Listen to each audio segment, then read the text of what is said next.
رسول کریم صلی اللہ علیہ وسلم عرب کی کواری لڑکیوں سے زیادہ حیا والے تھے. کواری لڑکیوں سے زیادہ حضور حیا فرمایا کرتے تھے.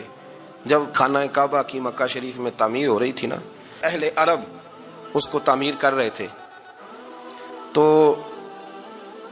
نبی پاک صلی اللہ علیہ وسلم اپنے چچا حضرت عباس کے ساتھ خانہ کعبہ کی تعریف میں مصروف تھے.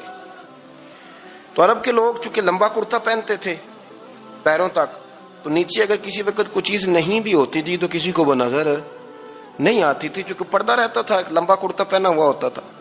تو جب بچے، سرکار کی عمر مبارک بھی ابھی تھوڑی تھی، تو اس طرح بچے جب نکلتے تو وہ کئی دفعہ اپنی تہمت اتار دیتے نیچے سے، اور کوئی مزدوری کرنے لگتے تو 3-4 طے کر کے نا تہمت کی کندھے پہ رکھ لیتے. جس طرح کبھی دیہاتوں میں لوگ کپڑا سر پہ رکھتے تھے کہ اوپر اگر کوئی وزنی چیز رکھیں گے تو وہ تکلیف نہیں دے گی. نبی پاک صلی اللہ علیہ وسلم بھی سب لوگوں کے ساتھ خانہ کعبہ کی تعمیر میں شامل تھے. تو حضرت عباس رضی اللہ تعالیٰ عنہ نے کہا حضور سے، ابھی اللہ نے نبوت بھی نہیں فرمایا تھا، بھتیجے آپ بھی تہمت اتاریے، یہ صحیح مسلم میں حدیث موجود، اور اس کو کندھے پہ رکھ لیجیے، آپ اینٹیں اٹھا اٹھا کے لا رہے ہیں تو ذرا آپ کو تکلیف نہیں ہوگی. تو سرکار دو عالم صلی اللہ علیہ وسلم سے یہ بات کہی، اور پھر جلدی سے حضور کی تہمت کو نکال کے نا، حالانکہ لمبا کرتا پہنا ہوا ہے، تو وہ جیسے ہی ان کے کندھے پہ رکھا اینٹیں رکھنے کے لیے، تو سرکار تو زمین پہ گر گئے، بے ہوش ہو گئے، آنکھیں آسمان کی طرف، اور پھر حضور پکار رہے ہیں آزاری آزاری آزاری، میرا تہمت دے دو، میرا تہمت دے دو. کبھی کوئی شخص اس وجہ سے بھی بے ہوش ہوا ہے کہ میرے وجود سے کپڑا اتر گیا ہے؟ حالانکہ سرکار پر وہ بے ہوشی بھی نبی پاک کا وہ جو غلبہ ہے نا شرم و حیا کا، اس کی وجہ سے ہوا. ورنہ تو حضور فرماتے ہیں کہ میری آنکھیں سو جاتی ہیں، دل تو میرا اس عالم میں بھی جاگتا رہتا ہے. تو سرکار زمین پہ تشریف لے آئے، آنکھیں میرا تہمت دے دو، میرا تہمت دے دو. تو جلدی سے انہوں نے تہمت دیا تو حضور نے باندھ لیا. پھر طبیعت مبارک میں تسلی ہوئی. یعنی ہم اس رسول کے غلام ہیں کہ جن کے تو وجود سے کپڑا اتر جائے تو حضور برداشت نہیں کرتے، قبول نہیں فرماتے، تکلیف شروع ہو جاتی. لیکن یہاں نوجوان ہیں اور بڑا قد کاٹ ہے اور بڑے بڑے سمجھدار لوگ ہیں، گرمی آتی ہیں تو شارٹ کپڑے پہن کے گھومتے ہیں. ان کو خیال نہیں کہ یہ وہ والا لباس ہے جو باہر تو کیا گھر میں اماں کے سامنے نہیں پہننا چاہیے، بہنوں اور بیٹیوں کے سامنے نہیں پہننا چاہیے. آپ کی گفتگو میں شرم و حیا ہو، آپ کے لب و لہجے کے اندر حسن ہو. آپ کو پتہ ہے نبی پاک صلی اللہ علیہ وسلم نے فرمایا میری امت میں سب سے زیادہ حیا کرنے والے عثمان غنی ہیں. عثمان غنی سب سے زیادہ حیا کرنے والے. آپ فرمایا کرتے تھے جب سے حضور کا چہرہ دیکھا ہے میں نے کبھی اپنی شرمگاہ بھی نہیں دیکھی، میں نے آنکھوں کا وضو نہیں توڑا، اور جب سے حضور کے دست مبارک میں میں نے بیعت کے لیے سیدھا ہاتھ بڑھایا تو پھر سیدھا ہاتھ میں نے کبھی گندگی کو نہیں لگایا. حیات. آپ باتھ روم کے اندر بھی غسل فرماتے تھے تو کپڑوں سمیت کرتے تھے. کسی نے کہا حضرت جی واش روم کے اندر کیوں نہیں کپڑے اتارتے؟ آپ فرمانے لگے باہر بندوں سے حیا کرتا ہوں، اندر جاتا ہوں تو رب سے حیا آنی شروع ہو جاتی، وہ تو دیکھ رہا ہے نا.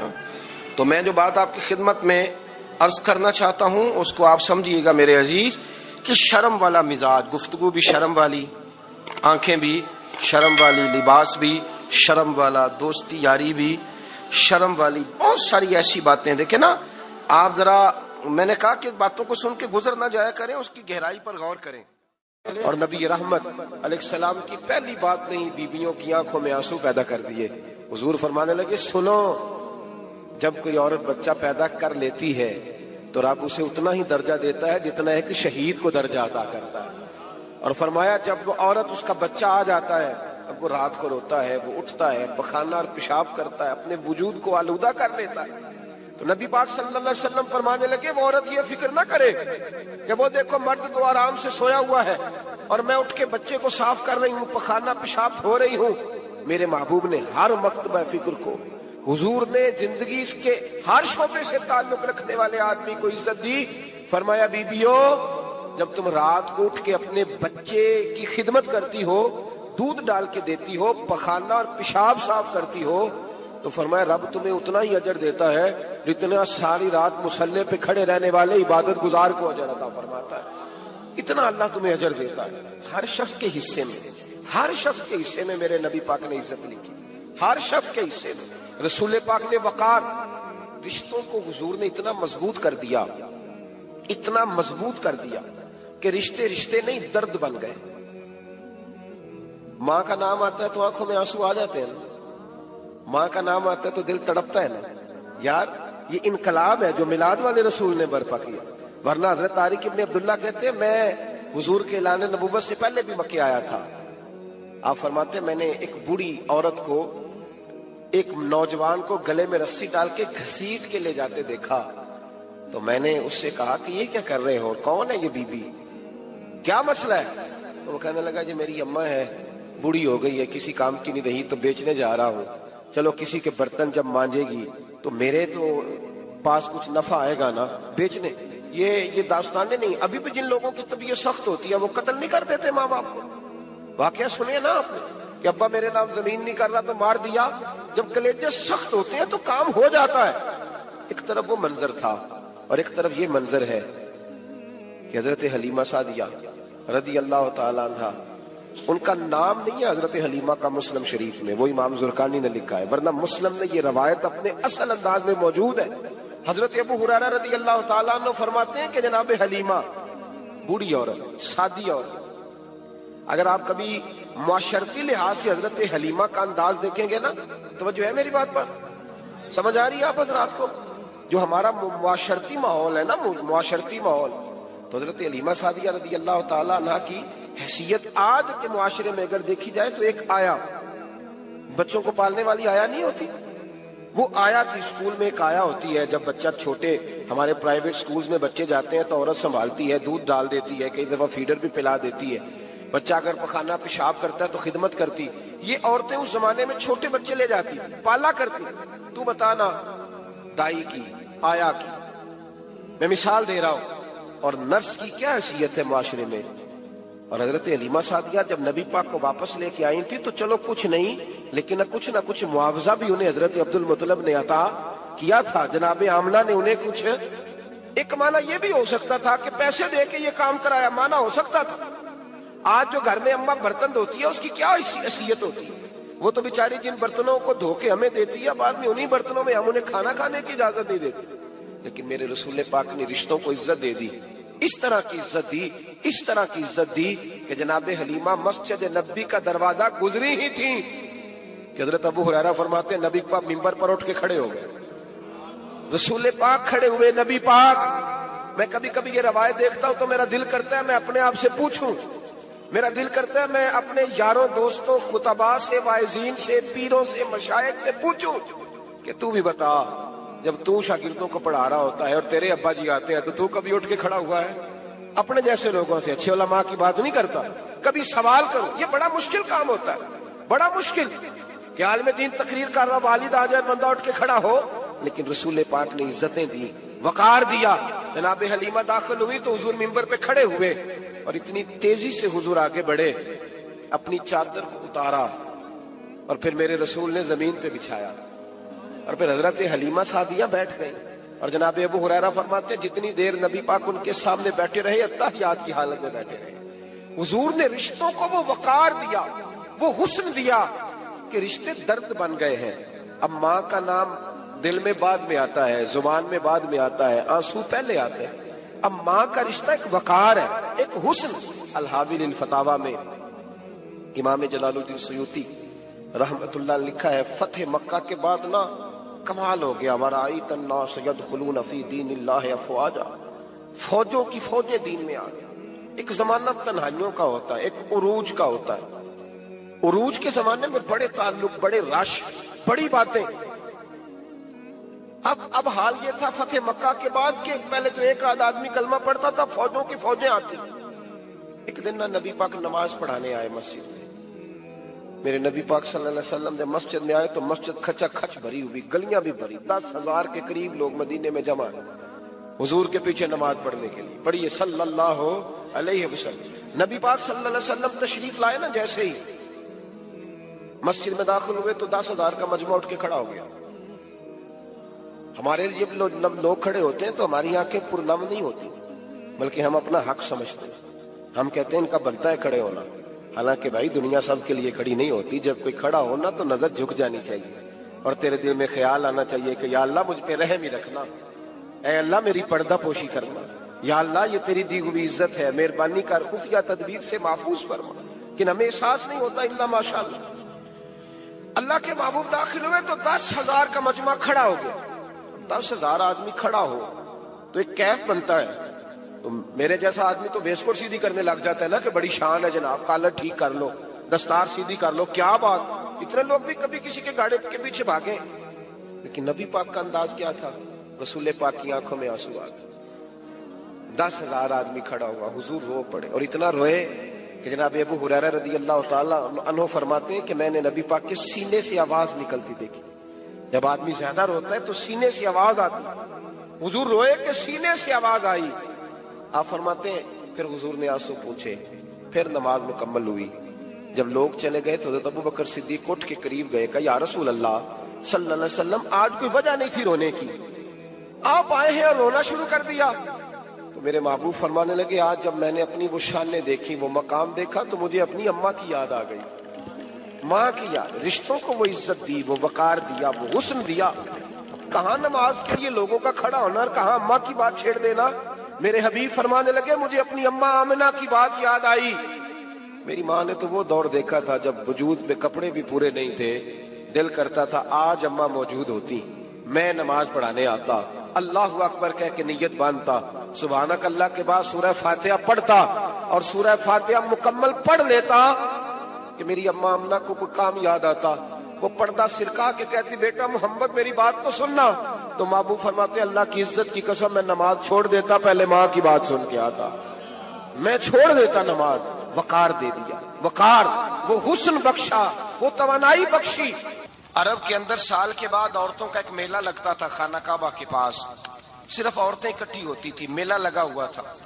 ایک تورات جاننے والا یہودی عالم بھی آیا ہوا تھا، وہ بیویوں کے مجمع پہ نظر ڈال کے کہنے لگا بیویوں مرد کا کام تو کوئی نہیں عورتوں کے مجمع میں بات کرنا، لیکن میں تمہیں ایک پیغام دینے لگا ہوں، اللہ کے آخری رسول جو مکے میں پیدا ہونے والے ہیں ان کے آنے کا وقت قریب آ گیا ہے، وہ بیوی بڑی خوش نصیب ہوگی جنہیں ان کی رفاقت ملے گی۔ عورتوں نے جب دیکھا کہ مرد آ گیا عورتوں کے میلے میں تو انہوں نے ڈانٹا جھڑکا، کہا چل اٹھا اپنی کتابیں اور نکل جا۔ حضرت خدیجہ کہتی ہیں باقیوں نے ڈانٹا پر میں نے بات پلے سے باندھ لی، میں نے پلے سے باندھ لی اور میں انتظار کرنے لگی کہ اللہ کرے وہ نصیب میرے ہی ہو، اللہ کرے مقدر میرا ہی کھلے۔ آپ فرماتی میں تسبیح پڑھتی، درود پڑھتی، میں اس زمانے میں جو اللہ کا ذکر جس طرح ہوتا تھا وہ میں شروع کرتی، اور جب فارغ ہوتی تو میں التجا کرتی کہ اللہ میرے نصیبے کھول دے۔ کہتی ہیں آہستہ آہستہ آہستہ آہستہ میں حضور کی تعریف سننے لگی، آہستہ آہستہ تعریف سننے لگی۔ نبی پاک صادق ہیں، امین ہیں، سچے ہیں، دیانتدار ہیں، اس برے اور میلے معاشرے میں بھی وہ سب سے اعلیٰ بھی ہیں اور سب سے اجلے بھی ہیں، وہ سب سے پاکیزہ ہیں۔ میں سننے لگی تعارف، آہستہ آہستہ میں ان کی گرویدہ ہونے لگی۔ ادھر نبی پاک صلی اللہ علیہ وسلم اپنے چچا جناب ابو طالب کے پاس رہتے تھے، قحط آ گیا، حالات بگڑ گئے۔ حضور سید عالم صلی اللہ تعالی علیہ وسلم سے چچا کہنے لگے بیٹے اگر مال تجارت لے کے شام جاؤ تو بڑا نفع کماؤ گے، ہمیں ضرورت بھی ہے، اور اگر ہو سکے تو ختیجہ کا مال لے کے جاؤ۔ اور نبی پاک نے کہا چچا میں نہیں کہوں گا کسی سے جا کے، میں نہیں کہتا کسی سے جا کے، جو میرے نصیب میں ہوگا میرا رب خود عطا فرمائے گا، میں نہیں کہوں گا۔ مصطفیٰ نے تو نہیں کہا۔ حضرت خدیجہ رضی اللہ تعالیٰ عنہ کہتی ہے میں نے خود اپنی خادمہ کو بھیجا، میں نے کہا جا کے پوچھو تو صحیح کہ میرا مال قبول ہوتا بھی ہے کہ نہیں، پوچھو۔ نبی پاک صلی اللہ علیہ وسلم سے پوچھا، حضرت خدیجہ کی خواہش ہے کہ آپ مال لے کے جائیں، حضور نے قبول کر لیا۔ جناب خدیجہ الکبریٰ رضی اللہ تعالیٰ عنہ کے غلام تھے، میسرہ ان کا نام تھا، جناب خدیجہ نے ان کو ساتھ بھیجا، فرمایا ایک 3 باتیں ارشاد فرمائی۔ ایک تو فرمایا سارا رستہ غور سے دیکھنا میرے نبی کے ساتھ کیا معاملات درپیش ہوتے ہیں، ابھی اعلان نبوت نہیں کیا، فرمایا ذرا غور کرنا، میرے مصطفیٰ کا مطالعہ کرنا اور مجھے واپس آ کے سبق سنانا، وہ جو تم نے چہرہ بددعا کی تلاوت کی ہو ذرا مجھے واپس آ کے سنانا، جنہاں نے دل پر جانی ڈٹھا ہو اکھیاں ہی تک لیاں، تو ملے ہو تے ساجن ملیا ہوں ناساں لگ پئیاں، ذرا جا کے نا تلاوت کرنا اور مجھے دکھ۔ اور دوسرا فرمایا تم میرے غلام ہو تو مصطفیٰ کے بھی غلام بن کے رہنا، میں سنتی ہوں کہ کردار کے، افکار کے، نظریات کے، عظمت کے بلند و بالا، وہ جیسے کہیں ویسے کرنا۔ اور تیسری حضرت خدیجہ نے نصیحت فرمائی، فرمایا محمد ابن عبداللہ صلی اللہ علیہ وسلم کی رائے سے اختلاف نہ کرنا، یہ چلتے ہوئے معاہدہ کیا، جو وہ کہہ دے سو کر جانا۔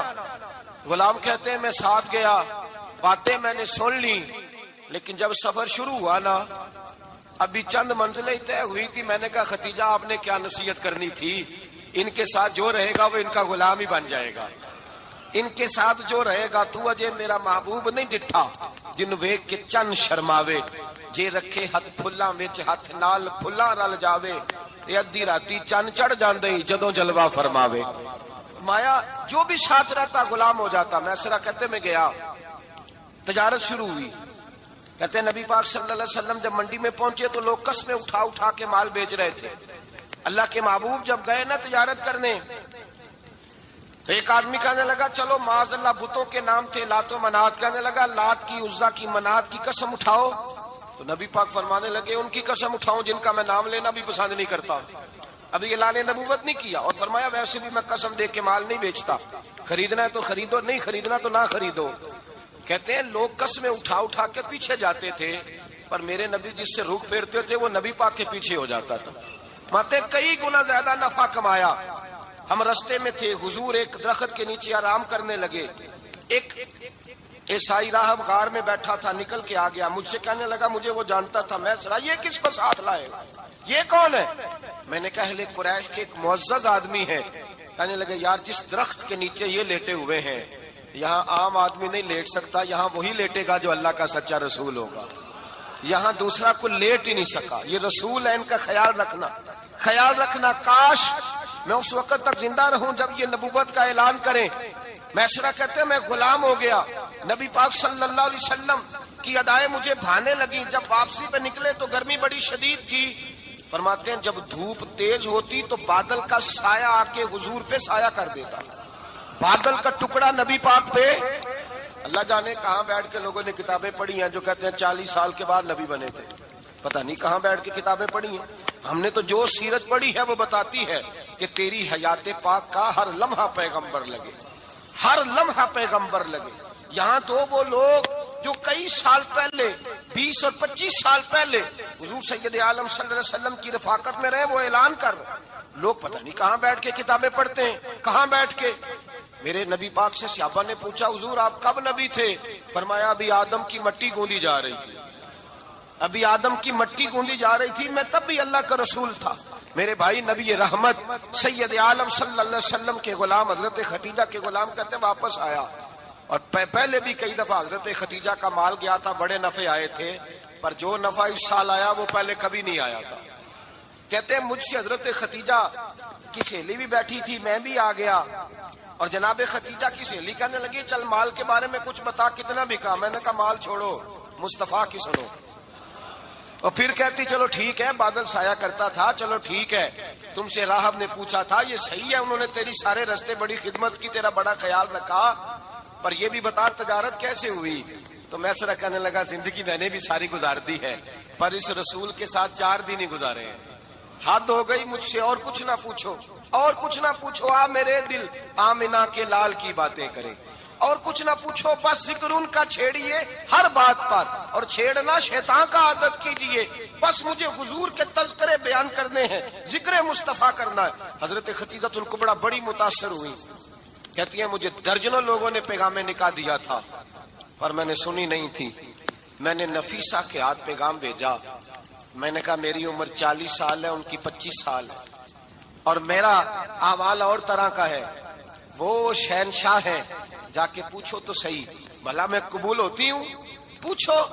نفیسہ کہتی ہیں میں آئی تو وہ خاتون جن کے لیے لوگ بڑے بڑے قریش پیغام دیتے تھے، پیغام لے کے آئی، تو رسول پاک نے عجیب رنگ بیان کیا اپنی سیرت کا۔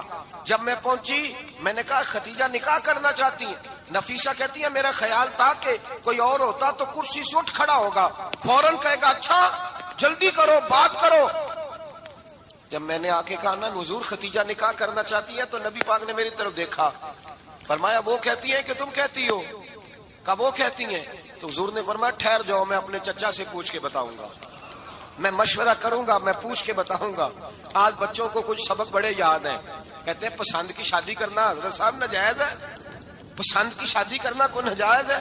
اور میں نے کہا بھائی صرف ایک ہی جائز چیز رہ گئی اور کوئی شے جائز نہیں، یہ ایک ہی جائز چیز ہے جس کا فتویٰ سارے نوجوان پوچھتے پھرتے ہیں، سارے رانجے بنے پھرتے ہیں، مجنوں بنے پھرتے ہیں، سارے مئی وال ہو گئے۔ اللہ پاک کو ہدایت کی توفیق عطا فرمائے۔ سارے اس بری لت کا شکار ہو گئے۔ او بھائی، نبی پاک سوائے خدا کے کسی کے پابند نہیں، لیکن میرے مصطفیٰ نے اپنی امت کو یہ درس دیا ہے کہ جو بڑوں کے شفقت کے سائے میں چلتا ہے اللہ اس کی مدد فرمایا کرتا ہے۔ تجھے کیا پتا تیرا اچھا بھلا کس بات میں؟ کہا نکاح کرنا چاہتی ہوں، فرمایا چچا سے پوچھ کے بتاؤں گا۔ خدیجہ رضی اللہ تعالیٰ عنہ کہتی ہیں انہوں نے پوچھا، جناب ابو طالب کہنے لگے یہ تو خوش قسمتی ہے کہ ہمیں ایسی بہو مل جائے جس کے کردار میں، افکار میں، نظریات میں اتنی نفاست ہو۔ مصطفیٰ کریم کے ساتھ نکاح ہوا، قربان جائیں۔ حضرت خدیجہ کبریٰ کی شادی ہوئی تو بھائی بڑا مشکل ہوتا ہے، بڑا مشکل ہوتا ہے اپنے آپ کو ڈھالنا، لیکن جناب خدیجہ کی زندگی اٹھا کے دیکھو۔ میں یہ نہیں کہہ سکتا وہ کروڑ پتی تھی، ارب خرب کی میں بات ہی نہیں کر سکتا، اور 20 نوکرانیاں تھیں ان کے پاس، درجنوں ان کے پاس غلام تھے، لیکن جب رسول اللہ کے دروازہ نور پہ آئی ہیں، انہوں نے میرے نبی کے گھر میں جھاڑو بھی دیا ہے، انہوں نے حضور کے کپڑے بھی دھوئے ہیں، انہوں نے رسول اللہ کے لیے اپنے ہاتھوں سے کھانا بنایا، انہوں نے دیکھا کہ نبی پاک صلی اللہ علیہ وسلم کو دولتوں سے، تجارتوں سے، سرمایہ سے پیار نہیں، جتنی دولت تھی شام کو لا کے قدموں میں رکھ دی، کہا محبوبہ جب میں تیری ہوں تو میری ہر شے ہی آپ کی ہے۔ چند دنوں میں حضور نے ساری چیزیں دے دی اللہ کے رستے میں، ہر چیز نبی پاک نے دے دی۔ حضرت خدیجہ کبریٰ کا حال یہ تھا کہ ایک جوڑا رہ گیا، کئی جگہ سے پیبند لگے ہوئے، میں گڈی ہاتھ ڈور سجن دے او جنج رکھے اونج رہنا ہے، واجب نہیں جے وچ شریعت مندہ قسم نو کہنا، بس ٹھیک ہے جس حال میں محبوب راضی ہیں۔ کہا ہر چیز قدموں میں رکھ دی اور حضور کے ہر رشتے کا خیال کیا، نبی پاک کی ہر خواہش کا۔ عورتیں بالخصوص میری بات پہ توجہ کریں جو عرض کرنے لگا ہوں، آگ لگی ہوئی ہے گھروں میں، فساد ہے، لڑائی ہے، جھگڑا ہے، دنگا ہے، یہ تیرا رشتہ دار وہ میرا رشتہ دار، جب تیرے آتے ہیں تو روٹیاں جلدی پکتی ہیں، جب میرے آتے ہیں تو بیماریاں بڑی ہوتی ہیں، تیرے میرے کا جھگڑا۔ آؤ میرے مصطفیٰ کریم سید عالم کا بھی حال دیکھو، حضرت حلیمہ سعدیہ ملنے آئی، شادی کو کچھ دن گزرے تو حلیمہ سعدیہ ملنے آئی۔ حضرت حلیمہ سعدیہ سگی اماں نہیں، رضائی اماں ہے، یہاں تو سگی اماں برداشت نہیں ہوتی، سگی اماں، اور وہ بہو سوچتی نہیں بات کرتے ہوئے، سوچتی نہیں، وہ سوچتی نہیں کہ کس کے بارے میں بات کر رہی ہے، اسے پتہ ہی نہیں کہ تجھے تو پلا پلایا یہ ملا ہے نا۔ کبھی اس کی اماں سے پوچھ اس نے کتنی تکلیفیں برداشت کی، اس سے پوچھ کس دقت میں، کس آزمائش میں اس بچے کو پروان چڑھایا ہے۔ تو آج مالک بنی ہے تو تو رنگ ہی بدل گئی ہے، اور بچہ بھی بیوی کے ساتھ مل کر کے اماں کی غیبت کرتا ہے، سوچتا ہی نہیں کہ بات کس کی ہو رہی ہے، اسے خیال ہی نہیں آتا۔ حضرت حلیمہ سعدیہ رضائی ماں ہے، جب تشریف لائیں تو مصطفیٰ کریم نے فرمایا خدیجہ یہ میری اماں ہے۔ جناب حلیمہ سعدیہ کہتی ہیں میں گھر میں رہی، میری خدمت کی، مجھے کھانا پکا کے دیا، بستر بچھا کے دیا، کپڑے لے کے دیے، اور جب میں جانے لگی تو کہنے لگی آپ میرے مصطفیٰ کی اماں ہیں، پہلی دفعہ آئی ہیں، تھوڑا سا تحفہ نہ دے دوں؟ میں نے کہا جیسے مرضی، حضرت حلیمہ کہنے لگی۔ تو جناب حلیمہ سعدیہ کو 40 بکریاں اور 1 اونٹ تحفے میں عطا فرمایا۔ اور یہ جو بی بی آ کے مالی بنی ہے نا آج، جس درخت کی چھاؤں میں تو بیٹھی ہوئی ہے نا، اگر تو سمجھے تو اصل احسان اس ماں کا ہے جس نے یہ پروان چڑھا کے تجھے دیا ہے، اصل نیکی اس اماں کی ہے جس نے تیرے سر پہ یہ سرتاج رکھا ہے، اور تو اس ماں کو ہی بھول گئی ہے۔ اور شکوہ بہو سے نہیں، شکوہ اس بیٹے سے ہے، بیٹے سے ہے جو علیحدہ بھی ہونے لگا تھا تو اماں سے علیحدہ ہو گیا ہے، اس نے سوچا ہی نہیں کہ ماں کے ہاتھ اٹھ جائیں تو عرش کا مالک کہتا ہے فرشتوں سے کہ پیچھے ہٹ جاؤ، ماں اور باپ اولاد کے لیے جو مانگے گے میں فوراً عطا کروں گا، تجھے پتہ ہی نہیں۔ اور ادھر رسول پاک کا کیا حال ہے، کہتے ہیں وہ تیرے رشتہ دار ہیں، تیرے بہن بھائی ہیں، تو جا میں تجھے دروازے پہ چھوڑ آؤں گا، تو مل ان سے، میں نہیں ملتا، میں صاحب ہوتا ہوں، میرا ان سے کیا لینا دینا۔ حضرت خدیجہ کے بھائی نہیں تھے، نبی پاک صلی اللہ علیہ وسلم کے سسر حیات نہیں تھے، 2 بیٹے تھے حضرت خدیجہ کے، اور وہ دونوں بیٹے پچھلے خامن سے تھے۔ ذرا عقل کی کسوٹی پر تولیے گا کہ کسی بی بی کے بیٹے ہوں اور پچھلے خامن سے ہوں، اس آدمی کا رویہ کس طرح کا ہوتا ہے، لیکن میرے رسول پاک کا رویہ اس طرح کا تھا۔ میں آپ کو سیرت کی کتابوں سے امام حلبی نے، قسطلانی نے، صاحب فتح الباری نے لکھا ہے، رسول کائنات سید عالم صلی اللہ علیہ وسلم سوئے ہوتے تھے. اور جاگو اور سنو، اللہ کرے حضرت ختیجہ کا میرے نبی سے رشتہ اور میرے نبی کا حضرت ختیجہ کا رشتہ ہماری سمجھ میں آ گیا تو سمجھ لو ہمارے گھر جنت بن جائیں گے، روشنی پھیل جائے گی. سمجھو اور سیکھو. حضرت عائشہ صدیقہ فرماتی ہیں نبی پاک سو جاتے تھے نا دوپہر کو تو کہتی تھی مولا علی سے لے کر ابو بکر صدیق تک کسی کی طاقت نہیں ہوتی تھی حضور کو آ کے بیدار کرے. سوء ادب سمجھا جاتا تھا. اور میں ایک جملہ آگے بڑھا کے کہوں گا، میں کہوں گا اماں جی آپ تو مولا علی سے لے کر ابو بکر صدیق تک فرماتی ہیں نا، ہمارا تو عقیدہ یہ ہے کہ مصطفیٰ سو جائے تو جبریل بھی نہیں جگا سکتے، وہ بھی نہیں آ سکتے، وہ بھی ہاتھ باندھے کھڑے ہیں کہ مولا کیسے جگاؤں. حضرت جبریل بھی نہیں جگا سکتے. لیکن حضرت عائشہ صدیقہ فرماتی ہیں میں تھی مدینے میں کے حضرت ختیجہ کے وصال، میں مدینے میں حضور کے گھر میں تھی، نبی پاک میرے گھر میں موجود تھے اور سید عالم سوئے ہوئے تھے. حضرت ختیجہ کے پچھلے خاوند کے بیٹے جناب حالہ آ گئے اور وہ مسجد میں آ کے بولے، مسجد میں توجہ کرنا، مسجد میں بولے. انہوں نے مسجد میں آ کے پوچھا کہ نبی پاک کہاں ہے؟ مسجد میں. جناب عائشہ صدیقہ فرماتی ہیں حضور سوتے ہوئے بیدار ہو گئے. حضور طامت سمیٹی، فوراً سر کے اوپر کپڑا رکھا. میں نے کہا حضور کہاں جا رہے ہیں؟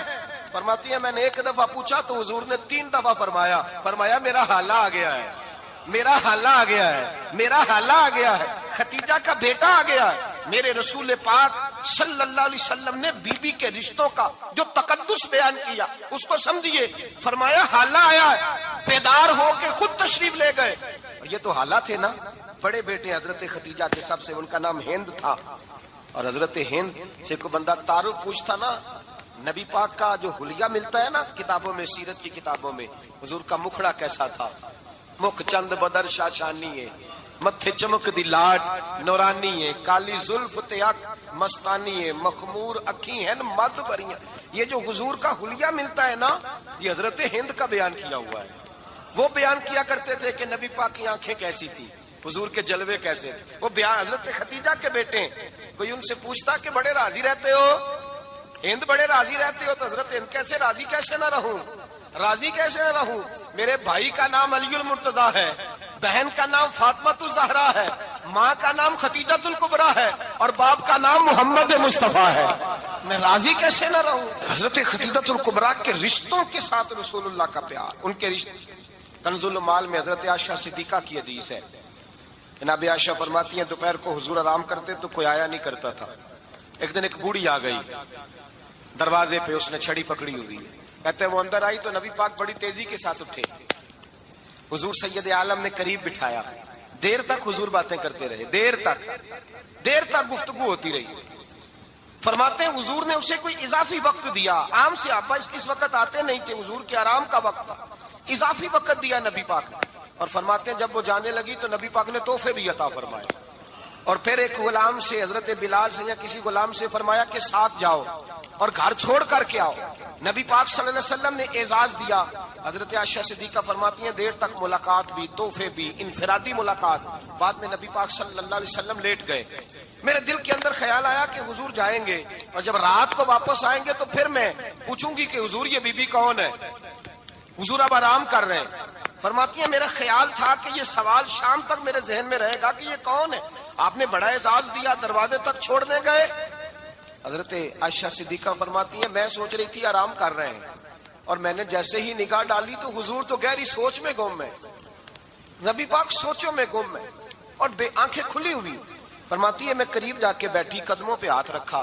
میں نے کہا محبوبہ یہ بی بی کون تھی؟ اتنی دیر آپ نے ملاقات کی اور وہ چلی گئی ہے تو ابھی خیالات ہیں، تصورات ہیں. فرماتی ہے میں نے پوچھا تو مصطفیٰ کی آنکھوں میں آنسو آ گئے. نبی پاک رو دیے، اٹھ کے بیٹھ گئے. میں نے کہا حضور کیا ہوا؟ میں نے تو آپ کو پریشان کر دیا، میں معذرت چاہتی ہوں. حضور نے فرمایا عائشہ ایسی کوئی بات نہیں، اس بی بی کے بارے میں پوچھتی ہو جسے میں نے زیادہ عزت دی ہے، زیادہ پیار کیا ہے، ذرا زیادہ اس کے ساتھ میں نے توجہ کی ہے. ہاں یا رسول اللہ میں نے انفرادی رنگ دیکھا ہے، روٹین سے بڑھ کر آپ نے محبت فرمائی. تو میرے مصطفیٰ نے فرمایا یہ جو عورت آئی تھی نا، جو میرے پاس بیٹھی رہی ہے، یہ میری زوجہ جناب ختیجہ کی سہیلی ہے، یہ حضرت ختیجہ کی سہیلی ہے، جناب ختیجہ کی سہیلی. فرمایا یہ مکے میں ختیجہ سے ملنے آیا کرتی تھی.